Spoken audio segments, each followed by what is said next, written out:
Hey, good afternoon, everyone. This is Anil from Live, Breathe, Believe. I'm joined again by Ms. Indira Kennedy. We had a chat, what feels like ages ago, it was just back in July, on conscious leadership. And Indira, great to have you back. You too. Really good to be here. It's a lot of fun, Anil. Oh, likewise.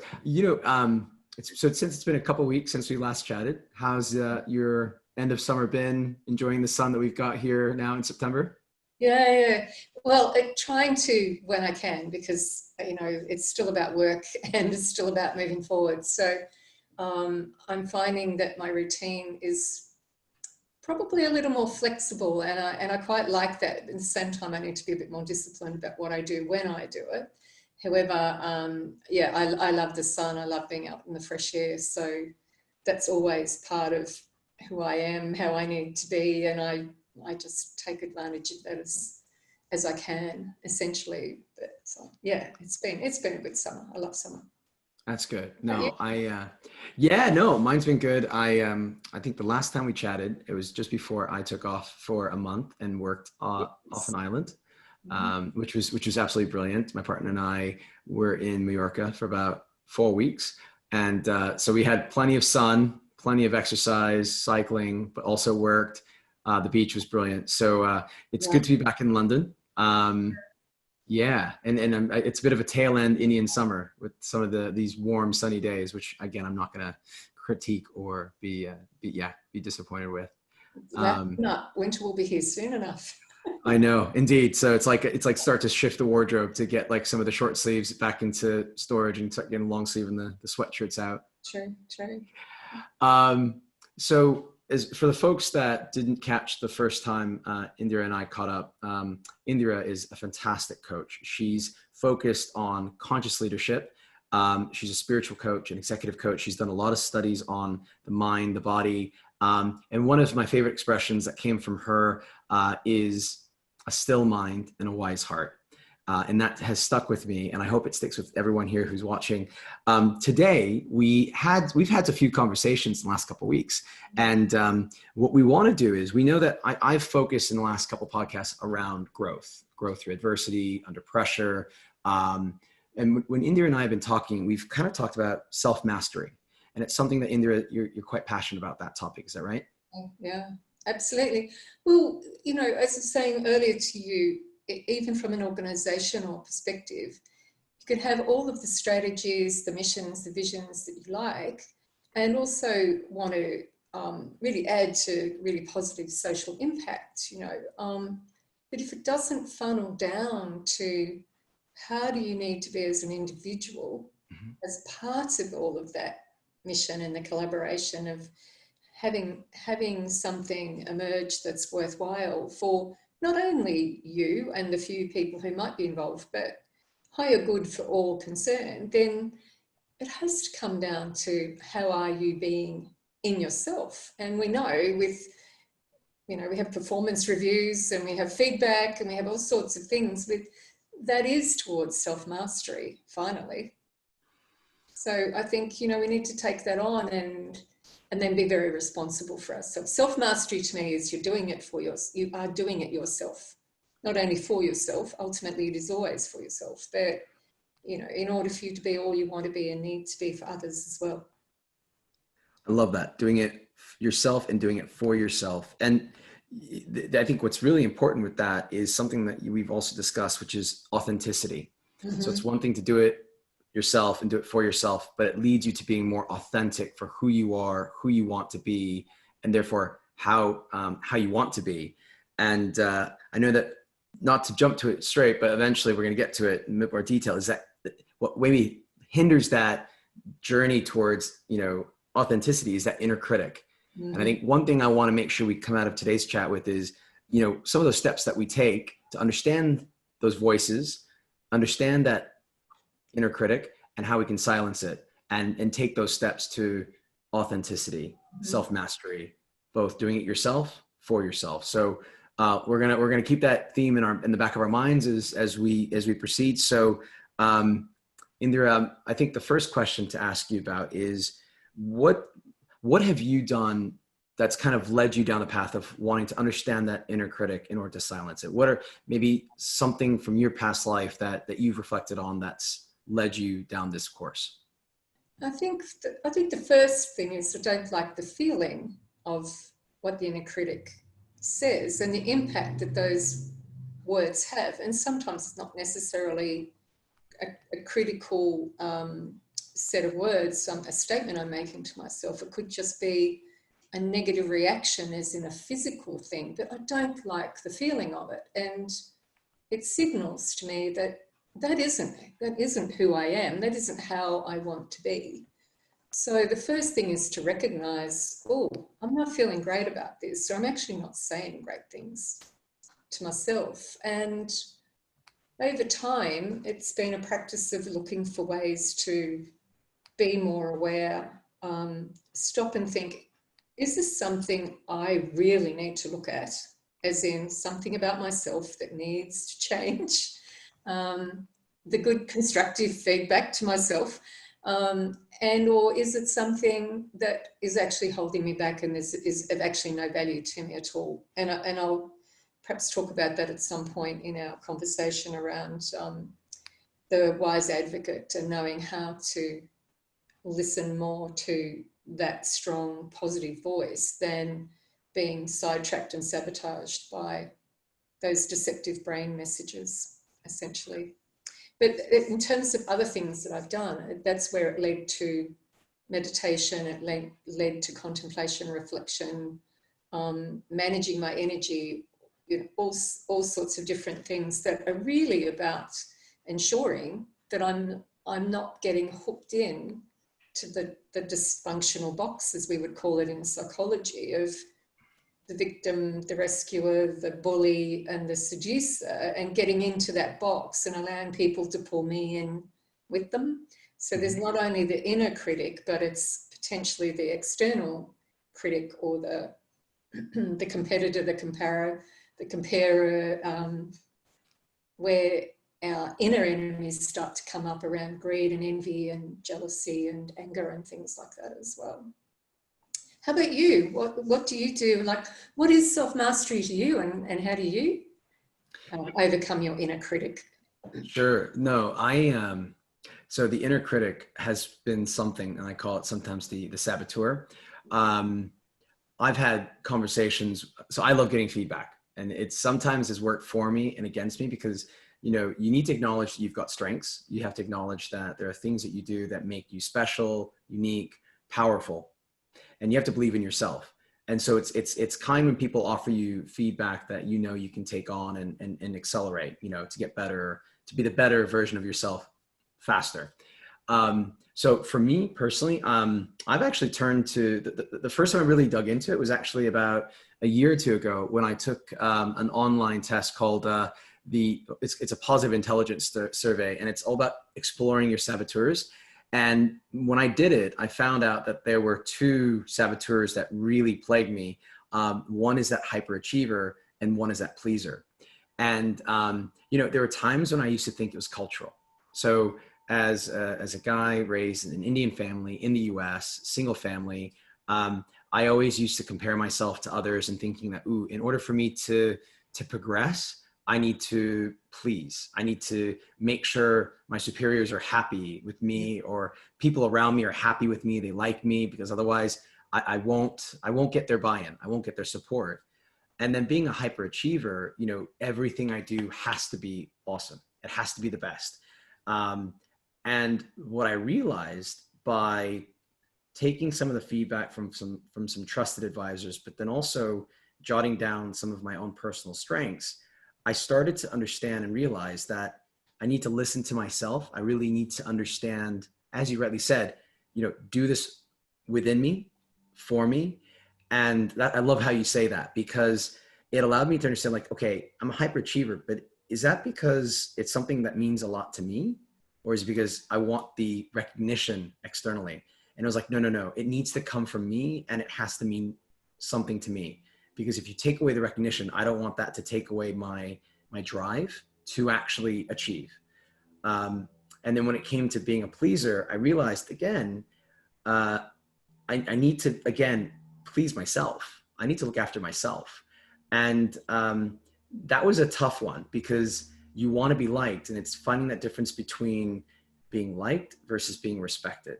And whether that's by friends, by peers, by superiors, by your family, you'll always get the love from your family. But I think that was a massive professional growth spurt, was just being authentic, being myself, and going, look, if I please you, great. If I don't, it's fine. And so I think that's why I'm actually excited to hear more about the wise advocate, because I think you got that inner critic in your mind, those saboteurs that are setting off those little bombs in your mind. I'm sure you've got that knight in shining armor, the wise advocate. So maybe, Indira, can you tell us a bit more about that? Because I'm actually kind of excited to hear about that. Well, maybe this is where I introduced the idea of the three voices. I was doing a cool. last week, actually, for a diversity and inclusion organisation. And we've talked about it, I think, in one of the other podcasts as well, is the three voices. And this really came from my own experience in catching myself probably 3 or 4 months ago of getting really caught in my thoughts. And fortunately, my own wise advocate, my witness within me, came in, and I suddenly thought, who am I listening to? Who am I listening to? Because at one level, we just have thoughts. They're random thoughts. We think about 500 words a minute. Mm-hmm. And unfortunately, we start to think they're pretty interesting and start following them. And then one thought leads to another, and they're pinging off each other. And we're really just caught in what the mind does. And that is just regurgitate stuff, or, create stuff, thoughts. The second voice is the voice of beliefs. And obviously beliefs can really support us, and it's a way of organising life. And we have a conscience, if you like, and they can be rooted in our values as well. So beliefs can be incredibly important and supportive. And at the same time, we can have misbeliefs and beliefs that actually really undo us or don't support who we truly are. And so, ultimately we've got to come up with our own life philosophy, if you like, about our own schema for how we want to live. But the voice of beliefs can also be, oh, well, it's always been done like that, or that's how our society is, or that's just how we are as family, or that's how I was raised. And so we just stop at that point, and that's all we are. We don't go any further with it unless we question, well, okay, it might be the truth, that is the way I was raised from memory, but is that okay for me now? And what do I want to do with that? And so then the third voice is what Jeff Schwartz in his book, You Are Not Your Brain, calls, and he's written another book around the wise advocate. I guess in something like a Hindu tradition and in yoga, which I practice, then we would talk about the self with a capital S versus the self with a small s, which is really the ego. And so you can call it whatever you like, higher self, even your own divinity, whatever name you want to give. Source is used a lot as well with a capital S, but there's that highly intelligent advocate within you that wants the best for you, will signal when you're starting to go off track by not making you feel so great, but giving you warnings that this might not be the best thing, but it absolutely has your back and doesn't let you down. And that's something I've come to finally trust about it, is that it is totally unconditionally loving. So, and your beliefs might not be.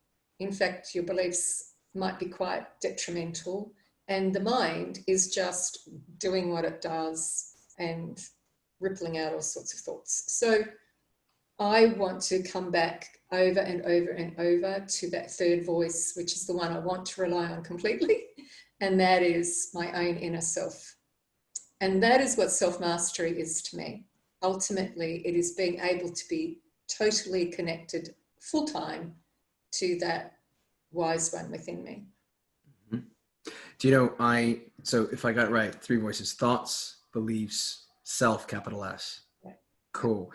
I want to talk briefly about beliefs, and then I want to come back to an experience that you shared with me, and I hope it's okay. Remember you were sitting in the ashram and all the thoughts were going around you, and you were kind of like, so I want to come back to that. But one thing about beliefs, listen, Sorry, say again. Revealing my secrets now. Anyway, I know. Let me know, because like we got a lot, like it's fine. sharing, right? No, no.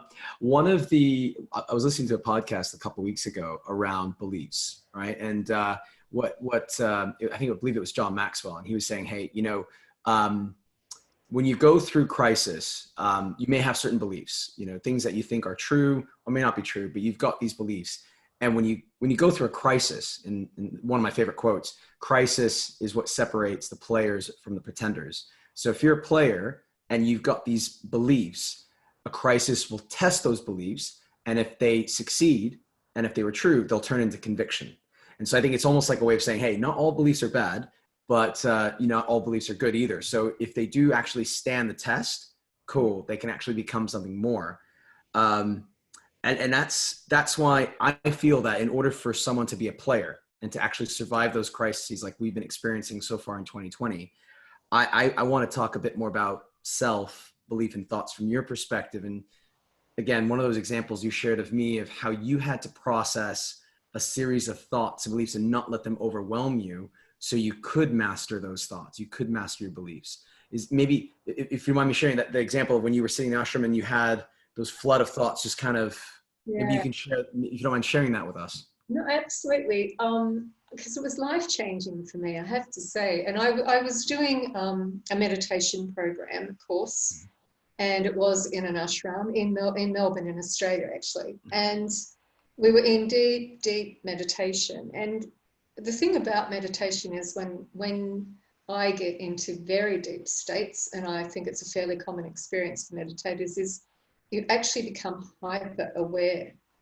And it isn't a zoning out, don't know where I am. It's so aware, and yet there is almost nothing else existing. And for me, that is when I am in that state of the self, that it's just awareness. And I remember I was sitting on the floor up against a wall, and I could feel the air conditioning. So I was in total silence. I know I must have been in very deep meditation. I could feel the air, and that was fine.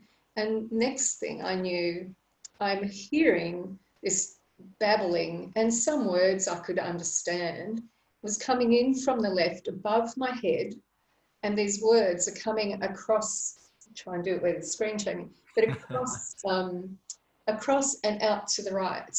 And then it was this, and then I realized it was this constant stream of random conversations. I could hear other people's, I was having a conversation with my mother, and then I was talking to somebody else, or they were talking with me, and then there was just things that were, and I really don't know, except it was just this mass of stuff coming in from one side to the other. And I remember at the time thinking, it's as if someone just pressed play.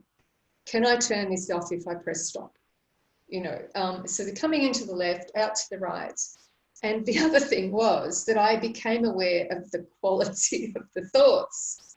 And I thought, oh my goodness, if that's my mind, that's disgusting. It's just, That's nuts. if that's really the content of my mind, that's disgusting. Wow.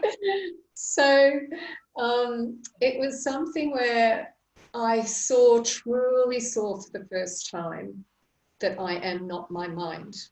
Mm-hmm. I was sitting underneath all of that, and I was able to listen and make judgment of it. So, mm-hmm. and be aware of it, and then and be so aware that then I realized I am actually quite separate from what the mind is doing. I am not my mind. And Jeff talks about that in You're Not Your Brain. When I met him, actually, and he's a psychiatrist, I said to him, I know I'm not my brain, but I also know I'm not my mind. Mm-hmm. And he looked at me and he said, okay, yes, and you wouldn't want to say that to a psychologist because they'd have you locked up. Exactly.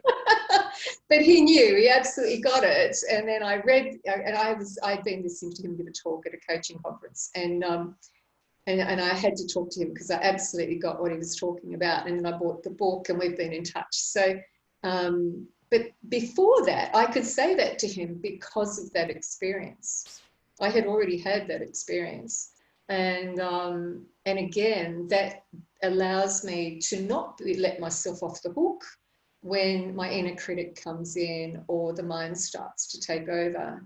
And if I'm going into overwhelm with, particularly if it's critical thinking, as in criticizing myself. And we should talk a little bit about worthiness, I think, as a result of that. I would love that. Yeah. Not to jump in on that, but I think, one thing that we talk about, so I'm going to go back to something you said earlier about, that highly intelligent self within that gives you those signals, those warnings that actually has unconditional love for you. One of the most common expressions that we use is, you are your own biggest critic, right? What we never say on the back of this is, you are your own greatest lover. And it's a bit of do you know what I mean? Right. And it's crazy. And it's like, we always hear, be your number one cheerleader. And it's like, yeah, cheer you on. But how do you cheer for yourself if you don't love yourself? Yeah. And I think that that's something that, to know that you do have that voice in you that does have that unconditional love that can silence that critic, I think that's beautiful. Yeah, absolutely. And to hear you even share how, yeah, you had those thoughts, and those thoughts weren't you. Those are just things that are going through your mind. Maybe, yeah, let's talk more about it. You said you wanted to go ahead in terms of that next phase of inner critic. Yeah. That's gorgeous. I'll write that down too. I know you and I write down things about what the other person said. And I was thinking that comes back to the still mind, wise heart, because you said to me I think it was in the last podcast or when we were talking some other time, was, how can the heart be wise? That's how the heart is wise, because the heart is where that inner voice resides. It's not actually in the head as such. So, and we talk about coming from the heart and needing to bring the heart into our work and be more heart-led leaders, right? Heart-based leaders, heart-based organizations. We just know intuitively, innately, we know where that part of us lives. And to me, it is the one who has connection with consciousness as well. So if you want to go into Deepak Chopra's realm and people like that, then that's really what they're talking about as well. So in meditation, that's why, that's the route in to being totally in that massive, vast void pool of consciousness as well. So I've forgotten what you were asking me about now. No, but while we're there, just on that, I think what's amazing is, when people say, well, what should I do? Should I do this or should I do that? Some people always say, well, what does your heart tell you? Listen to your heart. And it's almost like, you almost feel like listening to heart's listening to a feeling, and it may or may not be a feeling. It actually may be that wise advocate, that unconditional lover that's trying to say, hey, this is who you are. This is what you love. Go after that. Don't fool yourself. Don't kid yourself. And I feel that that's something that in our conversations has become clear to me. Again, to be a more authentic self, you have to listen to yourself. Yeah. You have to love yourself. If we're slightly authentic, then that is what's authentic. The thoughts aren't who we are, and beliefs aren't who we are. We have to go deeper. It's layers that ultimately, and the same inside an organization. I start to see when an organization, I was thinking about it this morning with a particular one that I'm preparing a program for, and it was, where are they really sitting with this? Are they in amongst all the busy thought stuff? Are they into setting up their own good solid belief system that will support them and the mission, but their theology, if you like, the organisation even, without getting religious, because that's not what it's about. But, there's a sense of philosophy around it. And then, but where's the hearts in the organisation? Are they, where does that reside? And who looks after that? So I agree with you. Some personal experiences I'm going through at the moment, a lot of folks are asking that question, where is the heart in the organization?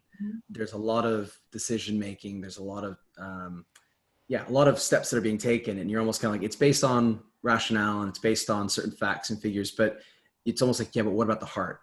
because a heart can get you into trouble, individually. And I can imagine heart can get a company into trouble, externally. So it's kind of funny how, that an organization could and should at times lead with the heart and not overlook that. Yeah. When the heart, if you have a look at spiral dynamics at some point and you actually see where the heart sits in the spiral, it sits at the heart level, and you have to remember that there's more above the heart, right? There is our head sitting above the heart, right? Yeah. So if we're going to be really a conduit for something higher to work through us, then we need to bring the head in. But it's not the reactive, tribal, instinctual, save me from the woolly mammoth, the fear-based inner critic type of thinking. It is it's more that superior thinking, if you like, that says, will this be right for everybody concerned? Is this good judgment? Is this... So when the thing about the wise heart is that it doesn't lose its ability to discern what's right and wrong. In fact, it usually has a pretty good overview of everything that can say, given the whole picture, this seems to be the best way to go right now. And that's why I like the idea of it being a wise heart, because where does our wisdom come from ultimately? And I think this is where people have been a bit scared off by the idea of the heart, is that it's all warm and fuzzy. It's not rational. There's no logic to it. There's no overview of what is ultimately going to be the best. And I just don't agree with that. And that's not my experience of it either. Romantic love can get us into trouble. But a good, solid, truly loving relationship is going to be way more than that, so again, we're talking about, we're talking unconditionally loving wants the absolute best for us. Yeah. Do you know, there's something that we've chatted about that I feel links this, because I've heard you say the word a couple of times: fear, scared, feelings. And why is it that, and I love it, because I do feel like at times I think, I can't listen to my heart. It is that warm, fuzzy feeling. And sometimes that's actually not good for you. It's the cold, hard facts that you need to be listening to, because that's obviously tangible or more realistic than that fuzzy, goosebumpy feeling. I just want to talk about, one challenge to authenticity is our fear or being scared of our feelings. And what are your thoughts on that? Like, what are your thoughts on why are feelings scary? Why is it that when we get scared of how we feel, that maybe fuels that inner critic? It fuels those unhealthy thoughts or those sick beliefs, or whatever we want to call it. How do you feel that dynamic works? What's come to me over the time through coaching, and I've used this quite a bit in my coaching, is I think that we aren't aware of or are good at separating out emotion from feeling. And a lot of what scares us is reactive emotion. And that can be driven by situations, something someone just said to us that, we don't like, or it can be hormone driven, like just way too much sugar, too much alcohol, too much whatever, for me it could be too much meat. Feeling to me is authentic feeling. We can still feel love, we can feel loss, we can feel grief, we can feel joy, we can feel peace.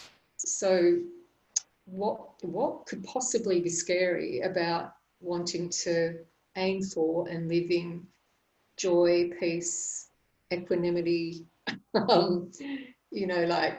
greater awareness, as in self-realization, I think we probably tend to think about feeling as being the things we don't trust, because we actually haven't got control of them at the time. I agree with that. I think, control, feelings, emotions, I don't think that those three can go in the same sentence because, well, they can't. Wait, I just did it. Like that was the same sentence, but like, you know what I mean? Like, yeah, exactly. And it's like, you don't necessarily control your feelings. You don't necessarily control your emotions. Like you said, you could have had a candy bar and suddenly have a sugar rush and you're suddenly feeling euphoric and excited and you feel great. Then you have that sugar crash and you feel crappy. That emotion means you feel excited and then suddenly you feel sad. And it's like this, you know, and it's funny because something else we've chatted about is like kind of what we feed our mind that could then equally as much as sugar can kind of feed your tummy and make you excited and sugar rush, you could feed your mind a euphoric thought and it can like pump you up. But then immediately, as soon as that thought or that thought in your mind gets, let's say, removed or goes away, you again can crash. So it's funny how, yeah, we as humans just want to control our feelings and our emotions when sometimes it's just outside of our control. And actually that raises something really great around high performance is that, and I get caught in this too, is I keep looking for the thing that's then going to pump me back up again. Put me back up on the pedestal for myself, inflate myself in a sense. So it's, you know, and we do need tricks, right? We do need ways, life hacks, methods, hacks, yeah, which is a horrible word. The idea of a hacking at the brain is not a great one for me. It's like using no. Just be gentle to the brain, you know, and really this is actually so with the mind is the more we force it, the more we try to control, the harder it will push back, and it becomes quite rigid and crystallized. When we're gentle with the mind and say, that's of no value to me at all. Oh, that's just a thought. That's not me. It's not me. It's not the self. It's just a thought. I would rather think this. Then you're not in battle with yourself and you're not having to find yet another strategy for getting yourself back up there again, because that's not authentic self either. And it's actually quite bipolar. And I've felt that at times. It's like swinging from the negative to the positive. And as you say, like with sugar rush, you're up there for a while, something comes in, pushes you back down again. So it's really about what's my opinion of myself right now? And do I really have a great opinion of myself right now? Genuinely deserve a great opinion of myself right now? Because it's not pretending you were great when you weren't. If you were deliberately hurtful, don't support that. But and on the other hand, it's also about anything coming at us and the feedback, as you said right up front today, getting feedback from people it's just an opinion. It is still just an opinion, and it doesn't matter how accurate it might seem to be and how, I guess, how honest the person has been. It's still up to us to take that away and reflect on it and ask ourselves, how do I use this in a useful, meaningful way? And if it isn't of value and I can't really do much with it, then I will choose to ignore it. You know, wow, just so many thoughts are coming to my mind. So it's like I have to parse them out. Again, going back to our point, like so many thoughts. It's like 1, 2, and 3. One thought that comes to mind is a conversation I had with my sister. I was in Amsterdam. I think it was 2014 or 15. And I was speaking to her and she's like, so how are you feeling? And I'm like, well, I am upset. I am angry. I'm frustrated. And I told her the situation and she listened to me gratefully. And then she said to me, before I say anything about that, just a couple things. One, you feel frustrated. You feel angry. You feel, you are not that. You are not that feeling. That feeling and it will pass. And I was like, okay, yeah, it's a fair point. She's like, as soon as that passes, you'll have a bit more clarity, therefore, of what you need to do. So now let's talk about, and she kind of went into it with me and I was like, okay, great. Like that was, you know, you almost have to, like you said, separate who you are versus what you're experiencing in the moment. And, you know, going back to the point you made earlier about, you know, I had a thought and I shared this in my last podcast, you know, we can reflect, right? You can reflect, you can take an hour, 2 hours, 3 hours, 5 hours. The more you do it, the quicker you can get. And there are two things. One, a coach of mine told me, she's like, Neil, you don't pay rent to live in your head. So get out. And I was like, I love that. And then to add to that, I kind of said to her, I said, well, I've got a counter thought to that. Not a counter, but a complimentary. She's like, what is it? And I said, well, if you're in your mind and you're lost in your thoughts, and if you pause yourself for a moment to go, are those thoughts actually creating value? They're not. Then let them go, because otherwise you're just wasting spiritual, mental, physical energy. That's going to get you nowhere. Absolutely. So how do you do that for yourself? I have to snap out of it. So I genuinely have to almost, I have an expression, I call it BAR, background app refresh. And so if I'm lost in thought, I'll go BAR, and it's like, okay, I'm going to clear my head. And then if I need to reflect, there are moments where I'll either grab a piece of paper and a pen and I'll jot my thoughts down, and then either crumple it up and throw it away, but at least I've got it off my mind. Yeah. Or I've got it on paper that I can revisit it later and kind of go, okay, so what was it that I was feeling? Because of that, what was I thinking? Therefore, is what I believed, was it right or wrong? Okay, now what do I want to do about it? What's best for me? And let me listen to me in terms of what is it that I should do next. And so I think it's just a matter of slowing yourself down, as opposed to thinking you need to be operating at that same pace. You can't. Like you said, you have to just let the thoughts, you have to just sit there and let your thoughts kind of pass by before you can make sense of it. Yeah. Yeah.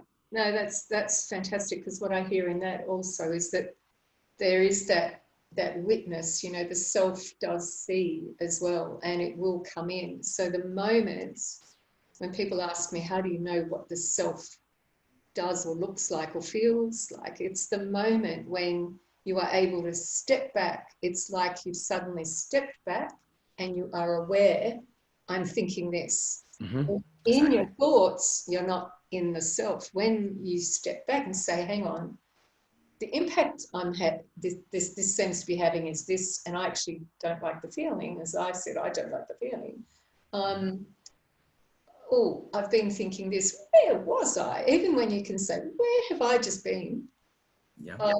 You're in that witness. You're in that self. We are in and out of it all day, every day. We just haven't been taught how to identify it and stay in it longer. And when we meditate, we're staying in it for longer. So you can actually work at pace, and you can still have energy and enthusiasm, because you're not trying to deal with all of this stuff. And over time, the mind will become much freer of all of that. I know my life is on track when I'm actually not thinking a lot. I am simply involved in what I'm doing, and I'm not being distracted or have a head full of things. And the sad thing to watch with other people, for me, and when I do it to myself, is that one thought led to another, and we actually then turned it into a scenario that we're now involved in and getting upset about. And it might be a set of memories, or it might be just imagining something, and you're gone. Emotionally, you're gone. It's like it's sabotaged your presence in the moment, So, and I don't want that. I'm like you. I'm a high achiever. I don't know about a hyper achiever, but it can get to that. But I am definitely a high achiever, because I want a rich and wonderful life. This is a great place to be. And so I want as much of that as I can, and bring as much of myself as I can. So when I'm stuck in all that stuff and what other people said, and 2 years ago, 15 years ago, like how I was raised, well, actually, you're not two. So that's the 2-year-old remembering that, or the 14-year-old remembering that, or whoever. So right now, what needs to be done?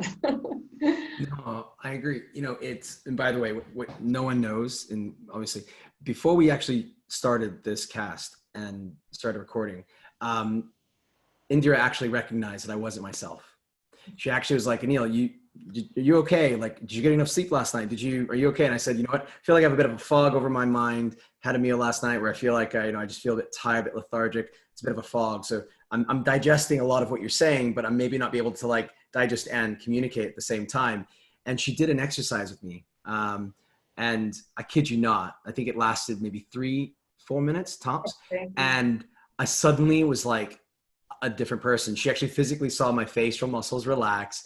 I was able to like, and you probably can see now, like I'm my eyes are kind of lit, and it's just amazing how it was like this breathing exercise with almost felt like a jet stream of just water just kind of cleansed through me, and like my mind, yeah, it was amazing.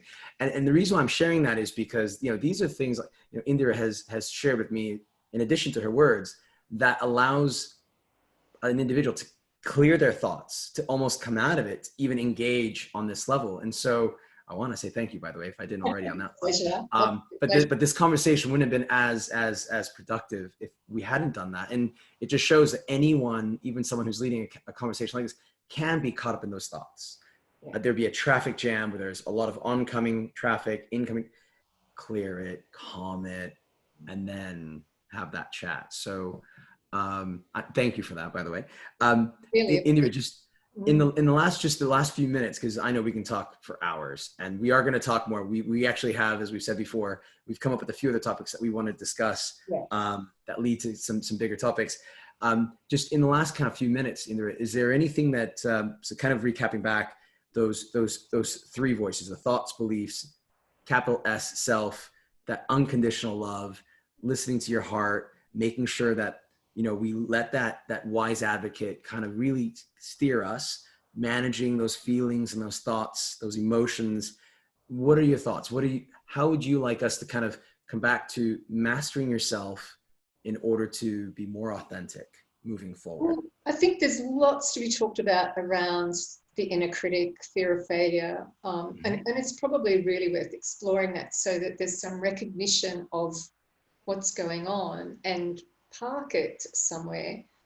The thing, you know, when I did the webinar was to recognize that and say, all right, but what's the antidote to it? And let me introduce you to this third voice, and then look at how to bring that forward. And one of the things that really came up for me in preparing was that this is also connected with our own inner worth. And I know particularly for women, a lot is talked about self-love, self-worth, and ultimately, if we're going to trust ourselves and trust that voice, and I have to say I love, and I've actually sat down and listed what I think all the qualities of that third inner voice, the higher self, really is for me. And I couldn't give it to you now, but I did one day as an exercise when I recognised these three voices. Where, okay, well, what do they each sound like? What are the qualities? So I can recognise it and I can teach others about it as well. But this sense of worth and mastery comes with a deep appreciation of yourself and a deep gratitude for all that you are, and those amazing, I was thinking about my gifts and talents as a toolkit for so long, and the other day it actually turned into a treasure chest. And I thought, I love that. I'm going to talk about my treasure chest from now on. And what am I prepared to take out of my treasure chest and share with others, and know the worth of that as well. So one of the things you were saying about the workplace and knowing when it's not you, the other thing that it is to know that when you're negotiating how much to be paid and you're being asked, what are you worth, or I have to sell my services, right? So what figure do I want to put on that?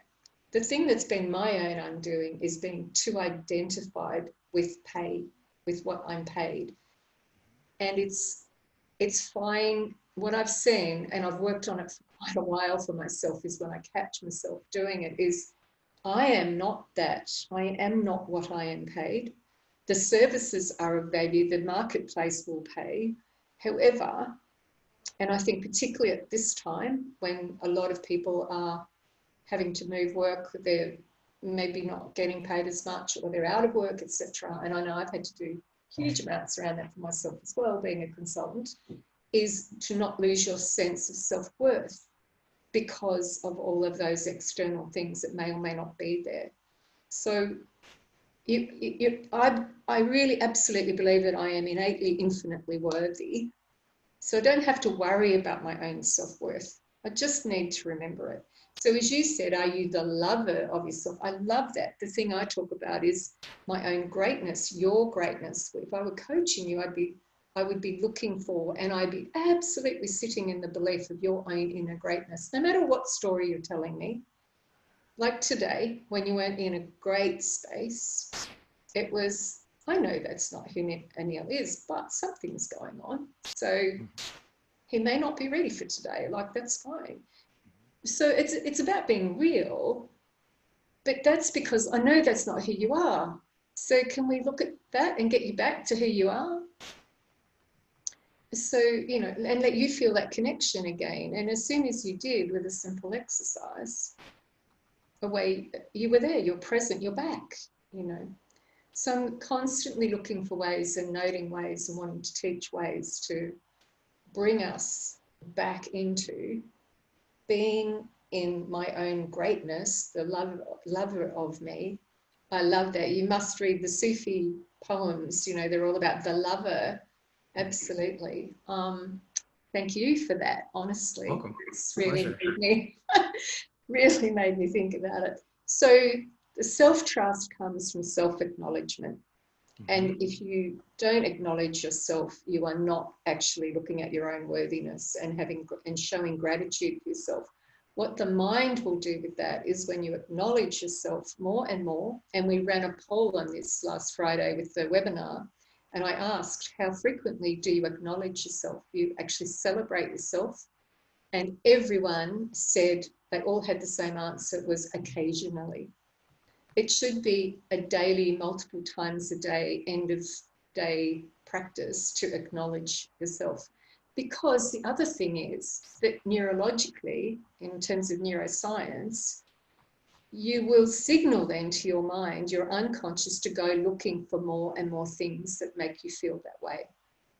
So it will be worth doing next time. So even if you go through a tough time, like today, acknowledge yourself for sitting and allowing me to put you through that exercise, and the fact that you allowed yourself to not hang on to what you were grumpy about, and be ready for me and us and your listeners. That's so worth your own acknowledgement that you did that. But also, you will remember that was worth doing, and you can do it. So the next time you're in that state, your unconscious will actually remember and come back to, you don't want to be like this, let's flip it over to this. So you are building self-mastery, you see, through self-acknowledgement. I mean, I'm overwhelmed. Again, like I am, yes, all taking notes as Indira is talking here. I mean, you know what I could do? I shouldn't just take these notes. I should just actually listen to you and then just rewatch this myself, like others will, and like take notes as I go again. But no, but you know, there are a few things that you brought up that I just want to reemphasize. Yeah. You know, have a deep gratitude for who you are. That is amazing. That's powerful. You know, I think knowing that, not losing your sense of self-worth. You are infinite. You are worth an infinite amount.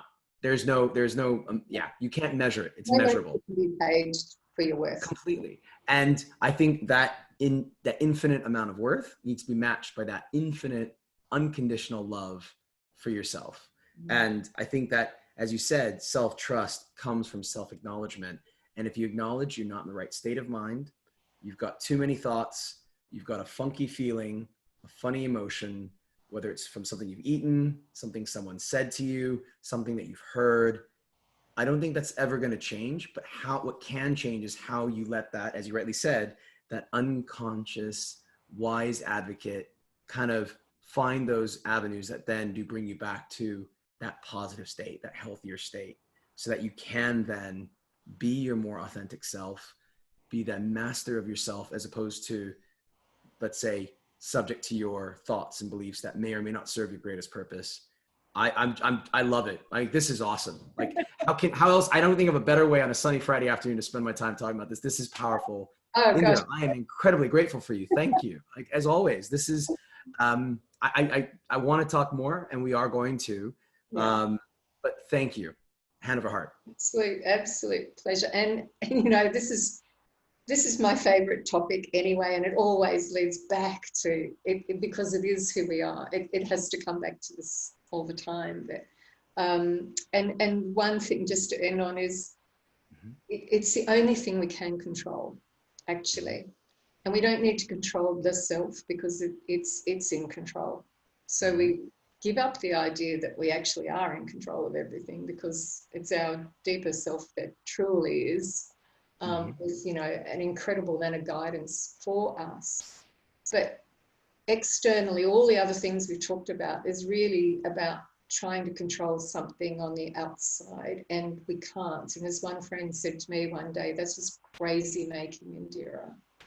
And he was absolutely right. The minute we try to control, or an organization try to control a virus, you know, like, it's, we can't. We can only control who we are about that. I agree. No, that's brilliant. I want everyone to know the webinar that Indira was speaking about, that she led. I believe we can find that on your website. Is that right, Indira? No, not yet, because it was actually Okay. going for another company, so it belongs to them essentially. But what I want to do is look at offering a webinar that is exactly on this. And so Brilliant. hopefully in the next few weeks, and you can be my commitment coach, actually. Done. Consider it done. I'll set it up so that I can run it and look out for it. But this is the sort of thing, you know, I'm happy to talk about, coach on, however people can come and ask, you know, just find out more from me. Consider it done. And so folks, I will be putting Indira's contact details again on the site, whether it be on the podcast, on the description on Spotify or Apple Podcasts, or on YouTube. So please do look Indira up. She's amazing. There's much more that she can share with you than we can probably capture here. We were originally going to chat for just about a half an hour, but it was just too good to stop. So for those of you that stayed with us, thank you. For those of you that have come back and listened to this over the course of a couple of days, hey, as long as you got out of it what you needed, that's what's important for both of us. So thanks again, Indira. Have a wonderful afternoon, and look forward to catching up on the next chat. Yeah, thank you, Anil. Bye for now. Bye.